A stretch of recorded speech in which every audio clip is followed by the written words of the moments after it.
to have on the number 1 overall pick of the 2016 draft, Breanna Stewart. She's nice. Thank you for joining us. We're supposed to talk about basketball. Talking about bling. Y'all always messing with me. Look at her. I know.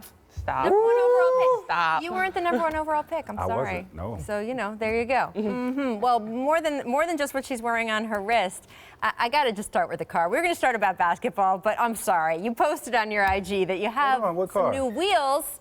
Would you please show us that? Wow. Hold on. They paying like that in the WNBA? Well, they paying like that overseas. Maserati shop? Overseas, right? You better go overseas. Right? Look at that. All right, please tell us what you got here.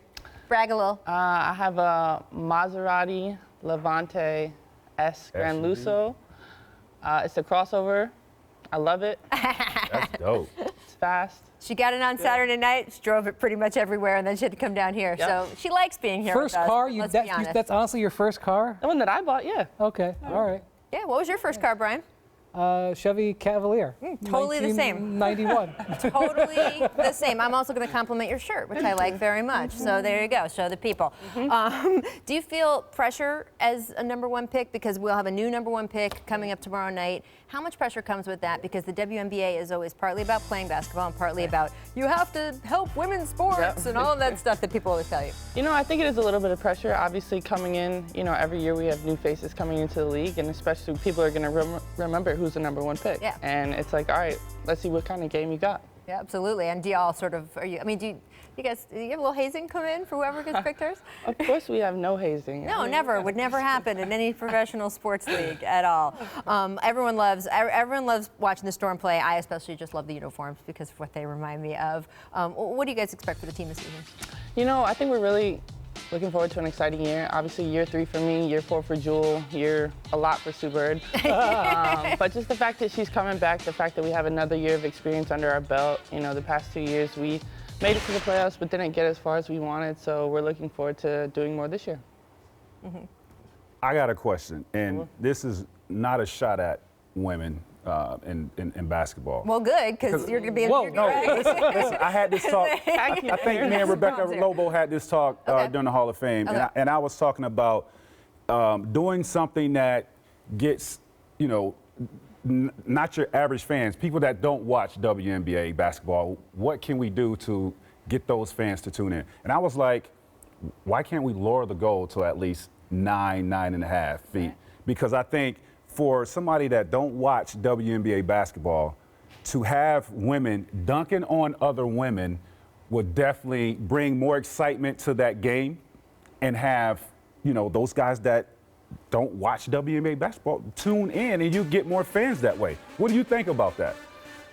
I mean, my thought on it is, I've been playing basketball on a 10-foot hoop my whole life. So to move it to 9.5, it's going to take a long time to get used to that. And then also, we're only playing basketball to dunk? I'm not sure. No, you playing to... you just want to see me dunk on somebody? I don't know. The skill level is off the charts in women's basketball. Right. But I think as far as bringing the entertainment... Yeah, I understand that for sure. That element, I think, you gain more fans. By the way, Brian's adapting the T-Max sipping tea from the other day. He's just sitting there. So I'm not going to do that anymore. So, how about those UConn Huskies? See, that's not better for Another one. A couple years ago, she was here. Last year. I was like, man, I don't want to see, because they beating everybody. That's true. There you go. Argument. Last 2 years.